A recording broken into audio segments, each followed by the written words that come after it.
আমার মনে হয় যে এখানে একটা সমূহ সমাধান প্রয়োজন এবং সমাধানের প্রথম কাজ যেটা করতে হবে, প্রতিটি হত্যাকাণ্ডর সুনির্দিষ্টভাবে ইন্ডিপেন্ডেন্ট এনকোয়ারি করে বিচার করতে হবে এবং এগুলোর জন্য যারা যারা দায়ী তাদেরকে আইনের আওতায় আনতে হবে।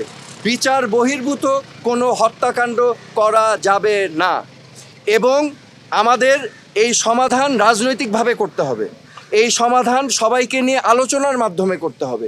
এই সমাধান করার জন্য প্রথম শর্ত আমি যেটা বললাম যে বিচার করতে হবে। এই প্রাণহানির প্রত্যেকটা প্রাণহানির বিচার করতে হবে এবং যারা এটার জন্য দায়ী তাদেরকে আইনের আওতায় আনতে হবে। তারপরে আলোচনার মাধ্যমে সমাধানে যেতে হবে। আমি তীব্র নিন্দা জানাই এবং প্রতিবাদ জানাই। শিক্ষার্থী ভাই বোনদেরকে গ্রেফতার করা থেকে বিরত থাকার জন্য আমি আহ্বান করছি। শিক্ষার্থীদের জন্য আমার মেসেজ আছে, আমাদের ভবিষ্যৎ স্বপ্ন যেন বিনষ্ট না হয়। আমাদের বাংলাদেশ আমরা লক্ষ লক্ষ শহীদের রক্তের বিনিময়ে আমরা অর্জন করেছি। এই দেশটা তোমাদের, এই দেশটাকে তোমাদেরই করতে হবে। It is your responsibility, do not lose hope.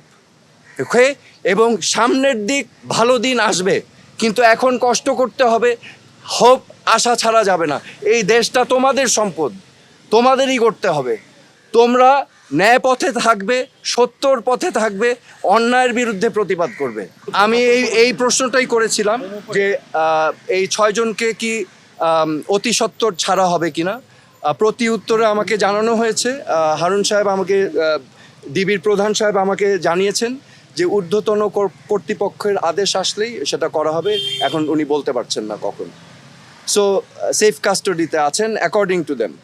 আমি অনুমতি চেয়েছিলাম, কারণ আমার পয়েন্ট ছিল যদি গ্রেফতার হয়ে থাকে তাহলে আমার দেখা করার কোনো অধিকার নাই, কিন্তু যদি সেফ কাস্টডিতে থাকে তাহলে আমি দেখা করতে চাচ্ছিলাম। তো আমাকে সেটা ডিনাই করা হয়েছে, বলেছেন ঊর্ধ্বতন কর্তৃপক্ষর পারমিশন নিয়ে আমার দেখা করতে হবে। আমার কোনো পদক্ষেপ কর্মসূচি নাই। আমি আমার বিবেকের তাড়নায় এসেছি।